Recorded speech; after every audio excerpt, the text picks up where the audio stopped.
Hello everyone, आज आपण बनवणार आहोत चपाती आणि भाकरीचे पोहे. तर खूप छान होतात, नक्की करून बघा. बऱ्याच वेळेस आपण चपातीचेच बनवतो. तर सगळ्या भाकरी आणि चपाती मी बारीक करून घेतल्यात मिक्सरमध्ये. आता फोडणी करू. फोडणीसाठी मोहरी घेतली आहे, जिरे घेतलेत आणि शेंगदाणे.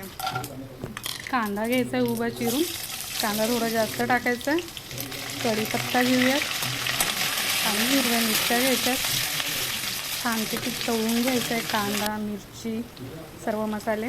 थोडीशी हळद, थोडंसं लाल तिखट आणि वरतून खूप सारी कोथिंबीर आणि एक 5 ते 7 मिनटं मस्तपैकी परतून घ्यायचं आहे. आणि तेलाचं प्रमाण जास्त टाकायचं आहे. एकदा करून बघा, परत करा, असं पोहे तयार होतात. वरतून थोडंसं मीठ चवीपुरतं आणि लिंबू आणि परत कोथिंबीर टाका.